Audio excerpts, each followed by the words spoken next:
আপোনালোকৰ যোগেদি সমগ্ৰ অসমবাসীক মহালয়াৰ আন্তৰিক শুভেচ্ছা জ্ঞাপন কৰিলোঁ। আজি দেৱী দোলাত আজি নামি আহিছে, হাতীত যাব।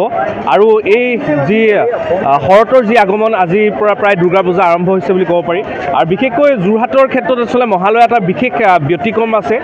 যোৰহাটত আচলতে মহালয়াৰ দিনা মানুহ স্বতঃস্ফূৰ্তভাৱে ওলাই আহে, আৰু এয়াই হৈছে সমন্বয় আৰু সম্প্ৰীতিৰ বাৰ্তা। আৰু সকলোৱে আচলতে এটা ধৰ্মীয় অনুভূতি, ধৰ্ম উপলব্ধিৰ সৈতে এটা ধৰ্মীয় চিন্তাৰে সকলোৱে আগুৱাই আহিছে। আৰু এই পুনৰবাৰ আমি দুৰ্গা পূজাৰ আগতীয়াকৈ শুভেচ্ছা জনালোঁ। আৰু এনেদৰে যে যোৰহাট অসমৰ ভিতৰত ব্যতিক্ৰম হৈ থাকে, মহালয়াৰ দিনৰ পৰা দুৰ্গা পূজাৰ আৰম্ভণি হয়। আৰু ঠিক তেনেদৰে সদায় যাতে যোৰহাট এনেকৈ থাকে, ধৰ্মীয় উপলব্ধি আৰু ধৰ্মীয় আচলতে চেতনাৰে যাতে সকলো আগবাঢ়ি যাব পাৰে, সকলোকে পুনৰবাৰ মহালয়াৰ শুভেচ্ছা জনাইছোঁ। আপোনালোকৰ যোগেদি সমগ্ৰ অসমবাসীক মহালয়াৰ আন্তৰিক শুভেচ্ছা জ্ঞাপন কৰিলোঁ।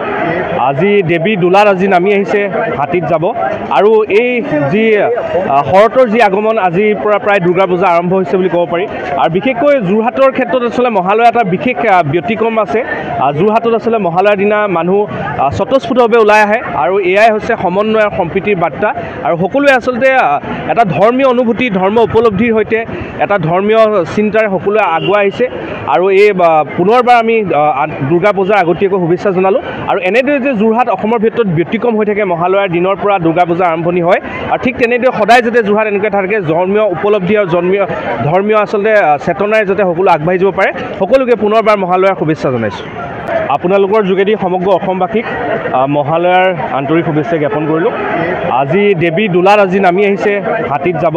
আৰু এই যি শৰতৰ যি আগমন, আজিৰ পৰা প্ৰায় দুৰ্গা পূজা আৰম্ভ হৈছে বুলি ক'ব পাৰি। আৰু বিশেষকৈ যোৰহাটৰ ক্ষেত্ৰত আচলতে মহালয়া এটা বিশেষ ব্যতিক্ৰম আছে। যোৰহাটত আচলতে মহালয়াৰ দিনা মানুহ স্বতঃস্ফূৰ্তভাৱে ওলাই আহে, আৰু এয়াই হৈছে সমন্বয় আৰু সম্প্ৰীতিৰ বাৰ্তা।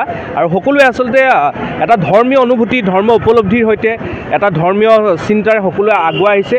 আৰু এই পুনৰবাৰ আমি দুৰ্গা পূজাৰ আগতীয়াকৈ শুভেচ্ছা জনালোঁ। আৰু এনেদৰে যে যোৰহাট অসমৰ ভিতৰত ব্যতিক্ৰম হৈ থাকে, মহালয়াৰ দিনৰ পৰা দুৰ্গা পূজাৰ আৰম্ভণি হয়। আৰু ঠিক তেনেদৰে সদায় যাতে যোৰহাট এনেকৈ থাকে, ধৰ্মীয় উপলব্ধি আৰু ধৰ্মীয় আচলতে চেতনাৰে যাতে সকলো আগবাঢ়ি যাব পাৰে, সকলোকে পুনৰবাৰ মহালয়াৰ শুভেচ্ছা জনাইছোঁ। আপোনালোকৰ যোগেদি সমগ্ৰ অসমবাসীক মহালয়াৰ আন্তৰিক শুভেচ্ছা জ্ঞাপন কৰিলোঁ। আজি দেৱী দোলাত আজি নামি আহিছে, হাতীত যাব। আৰু এই যি শৰতৰ যি আগমন, আজিৰ পৰা প্ৰায় দুৰ্গা পূজা আৰম্ভ হৈছে বুলি ক'ব পাৰি। আৰু বিশেষকৈ যোৰহাটৰ ক্ষেত্ৰত আচলতে মহালয়া এটা বিশেষ ব্যতিক্ৰম আছে। যোৰহাটত আচলতে মহালয়াৰ দিনা মানুহ স্বতঃস্ফূৰ্তভাৱে ওলাই আহে, আৰু এয়াই হৈছে সমন্বয় আৰু সম্প্ৰীতিৰ বাৰ্তা।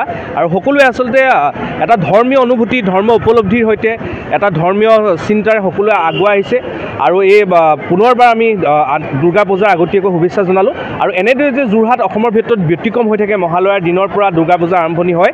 আৰু ঠিক তেনেদৰে সদায় যাতে যোৰহাট এনেকৈ থাকে, ধৰ্মীয় উপলব্ধি আৰু ধৰ্মীয় আচলতে চেতনাৰে যাতে সকলো আগবাঢ়ি যাব পাৰে, সকলোকে পুনৰবাৰ মহালয়াৰ শুভেচ্ছা জনাইছোঁ।